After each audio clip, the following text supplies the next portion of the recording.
Well, I was in that mood again, so I'm back to review Winnie the Pooh 2 Blood and Honey. Well, Winnie the Pooh Blood and Honey 2, I guess. That's cute. But, this was definitely a vast improvement, which, I mean, isn't saying a whole lot, I guess, because I didn't care for the first one. I thought it was it was just a generic siesta film. I mean, they set up some elements in the first movie for Christopher Robin and such, but I didn't care for the first movie. I heard one reviewer call it, a soft reboot, and that's what it felt like, because there was a new actor for Christopher Robin, which I thought it was right away, but I wasn't really sure. But as we get in, you can tell it's actually one of the producers who's the actor in it, which is good. I mean, it's sad that the other Christopher Robin, got the job for a producer, no yes, of the film, but it was an improvement, I'd say. I don't remember much of his acting from the first movie, but I prefer this guy's. Like I say, this was a vast improvement. This, and, you don't even have to, and the reason this could be considered a reboot is it kind of retcons, well, I wouldn't say retcon, I don't guess, but kind of expands or does away with some things. This movie is just about, oh, sorry about that. This movie is about Christopher Robin and about the impact, and it has the first scene in it is, okay, they found out about these murders, they found out about all these things, so hunters go out to hunt the creatures. And yes, that's what the first movie should have been about. I don't remember if they had anything like that in the first movie. I don't think so. But yeah, why they didn't do this? They talked about the murders. I think they were talking about the 4 women that got murdered. And, there had to have been more than that beforehand, so why did it take you so long with these gorgeous, so beloved that you went on a rampage? but yeah, that's what the third movie should have been about, but it wasn't. And I can't be sure, but I think that kind of mocks the first movie a little bit, cause in the first scene, in the opening scene, before the thing, they, I guess, these other girls think Winnie the Pooh and such are urban legends or spirits, so they try to have a little seance for them, and it doesn't end well for them. Pooh and Owl, which we see in the movie, by the way, Owl along with another character. But Pooh just massacres them, and Owl does too. They have a bear trap set up, which is Pooh's main weapon in the film. And the guy carrying it around. I thought it was just something that was there, and it may still be. But in any case, Pooh has it as his weapon after he killed the girl with it. He breaks the egg, and he actually puts a head in the bear trap, so it kills us on the head.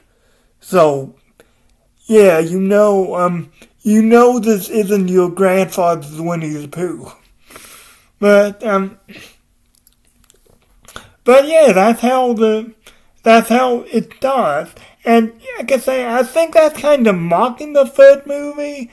I mean, if it's not, it's really, it's, well, if it's not, it's really something that's in there. That, you got these four goals and Pooh just killed them instantly. Because in the third movie, that's what the whole third movie was about. Pooh and Piggy going after these four goals. And they just have trouble. They just have trouble killing them. I mean, I shouldn't say they have trouble killing them, but it just drags on for the entire movie. But this one, they just killed them instantly. Which is par for the course, because in the third movie, they made Pooh nigh invincible. But that's how the movie starts. We get Christopher Robin. We see that this was a little weird to me that it was found out. We get Christopher Robin and his family as basically social outcasts, as basically pariahs. I mean, they get slandered, they would probably get attacked if someone had the wrong intentions. I mean, they're just ostracized from the whole community because somehow, and I do not know why, it's never expanded, but somehow the whole town has found out about Christopher Robin's ordeal, Christopher Robin's friendship with them, I guess, and they just hate him for it. They just think, oh, you made these monsters evil. They were nice monsters until you got a hold of them. But no, that's not what happened, but it was weird. But anyway, I guess that would just say the emphasis for the whole rest of the movie to happen. This movie definitely had, well, it tried to have an emotional core with Christopher Robin, but I didn't care about him nearly as much as I cared about him and his sister. They had a really sweet relationship. I mean, you only see a few snippets of it in the grand scheme of things, but they had a really sweet relationship. Christopher Robin is a doctor now. He finished med school. He got that all done. But we find out that because of him and the family's reputation, mostly his reputation, that the hospital is letting him go. The hospital can't have that bad publicity attached to it. I mean, he's so infamous, Christopher Robin is, that they actually made a movie within a movie about the first Winnie the Pooh, massacre that we see the first movie being about. Which, yeah, I gotta say, this movie would definitely have had an improvement. I mean, it had a way bigger budget than it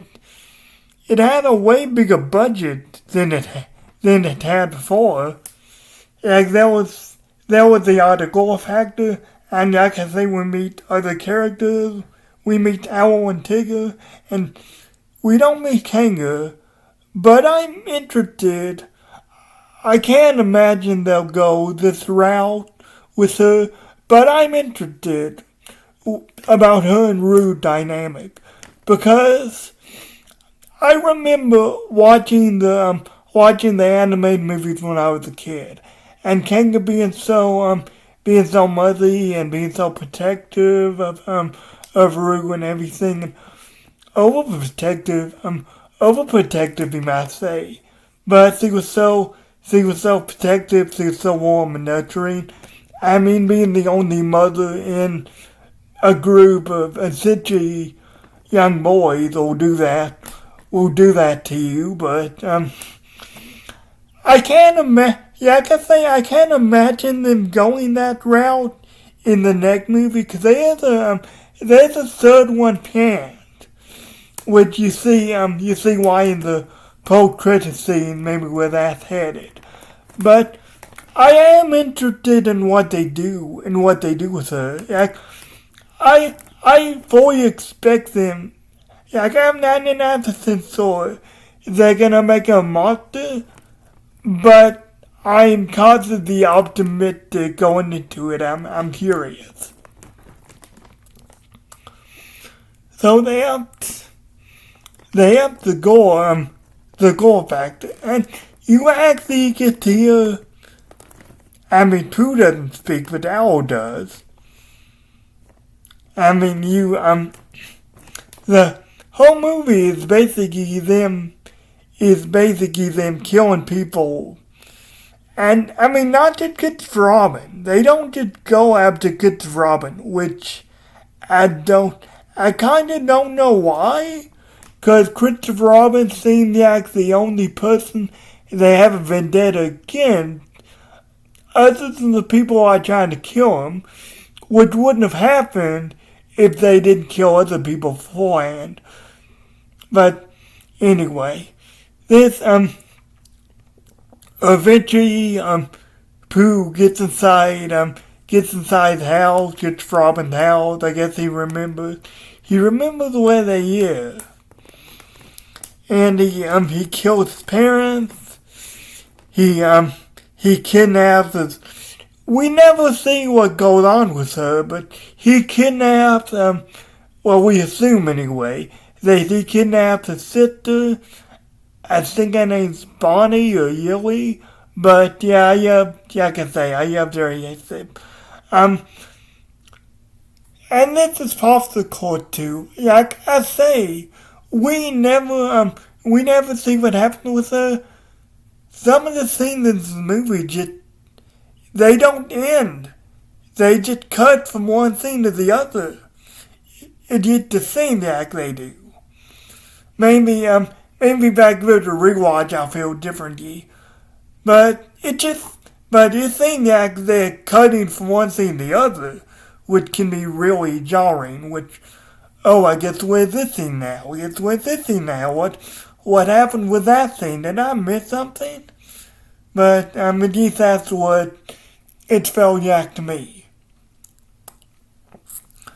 But, it ends with, and this was kind of weird too, which I guess it has to justify the post-credit scene, but it ends.